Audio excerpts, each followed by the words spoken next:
Hey, everybody, it's Thursday morning. Faith, it's 9 o'clock, and it's time for Community Focus, the favorite part of my week. Where are we at this week, Faith? We're in the Golden Isles this week, down there on the coast of Georgia. Yeah, and from the hospital, we got Adam and Sharon, and they've had their vaccine, so they can get as close as they want. It is great to have you guys from the Southeast Georgia Health System. Sharon is the HR director, and Adam is the director of physician practices. So great to have you guys. Good morning. Thank you. It's nice to be here. Thanks for inviting us. Hey, we're going to go over to the hospital, a place that I don't really like to go. Y'all, I am so squeamish with medical things. I mean, I fainted at an eye exam one time when that purple light came on my eye. When my wife was having her wisdom teeth out, I was in the lobby, and they called me back, Mr. Echols, your wife is ready. I went back there. She was laying on a couch. You know how they stick those little bloody gauzes things? And when I saw her and she groaned, I got dizzy. The nurse looked at me and said, "Sir, you need to sit down." They plopped me in the chair where she had her teeth cut out. And when I woke up, she was finally ready to go. But they had to use smelling salts to wake me up. I just have had a hard time. But I'm telling you that the work you guys are doing to get folks vaccinated, it is a yeoman's task. And let me ask you, when you first heard that you would be establishing this vaccination clinic, what was your thought, Adam? Well, really, the first thought is a little bit overwhelmed, quite honestly, because it's a daunting task that we're not used to, having so much demand and everybody in the community. It goes way past our normal patient load, because you think of every single person wants a vaccine, right? So, but the work quickly became so all-encompassing that you forget that it's overwhelming, and you just get to see the good that came out of it. So the first thought was probably a little stress, but you quickly are proud that you're part of this. So Sharon, other than vaccine supplies, what's the biggest challenge that you guys have faced with the vaccine clinic? I would just like you said, initially it was just the supply and the demand, just the overwhelming demand of getting everyone vaccinated that wanted to get vaccinated, and everyone, of course, was anxious to get it as quick as possible. Adam, is there anything that you guys would have done differently looking back now on how you started? Yeah, so at the very beginning, when supplies were such a topic, we gave out because it's a 2-dose shot. We're using Pfizer, so you give out the first dose, and 3 weeks later you give out the second dose.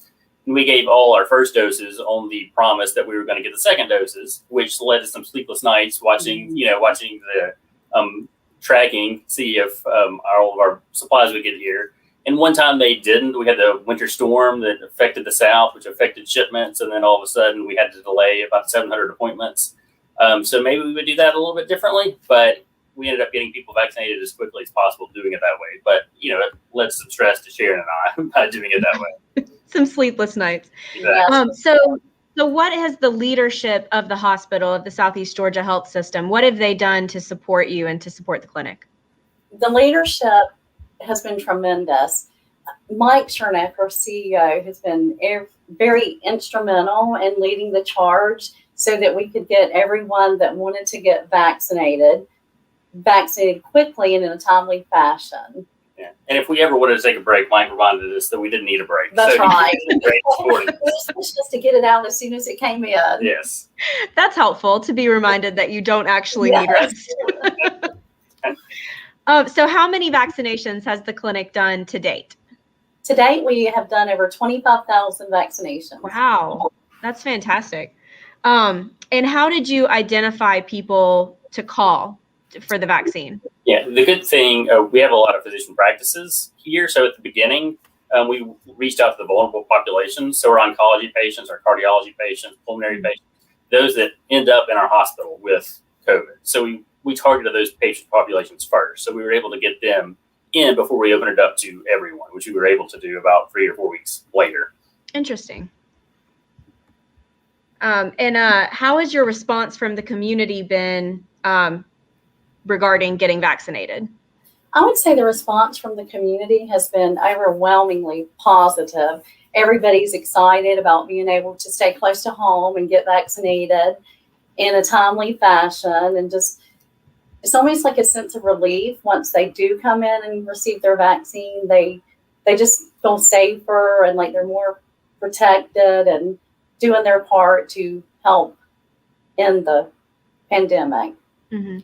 Hey, as we wrap up with y'all, as you think about legacy of the system of your work, and you kind of think forward 10 or 20 years from now, I know it's impossible to know exactly what you're going to think, but just project yourself 20 years from now. You're retired, maybe, and you're looking back. What do you think how will you think about this?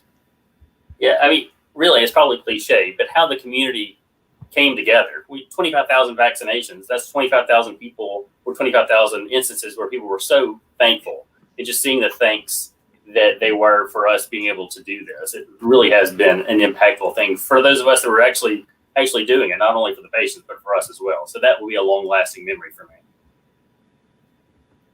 Yeah, well, you all, I just want to thank you for the great work that you're doing. I know that as I visit with people, I was on Jekyll just 3 weeks ago speaking at a retreat for the city of Statesboro, for Bryan County, and a couple of other groups. And I met with a number of seniors on the island because I spoke at the Rotary Club as well there. And they are so relieved to have the vaccine, to be able to have fellowship with other people, to leave their house. And I in some ways, it's like giving them a new lease on life. So thanks for all you're doing. Thank you. Down there, guys. I appreciate it. Well, I want to thank you, Ben, for being on. Darcel, thank you. Thank you for all your work. Adam, and really appreciate what you and Sharon are doing to keep folks safe down there. Faith, where are we going next week? So next week we'll be going to Statesboro, and then the week after that, Decatur, and after that we'll be in Fairburn. Good. All right. Well, y'all have a fantastic day. I really appreciate you guys being on today. Thanks a lot. Thank you.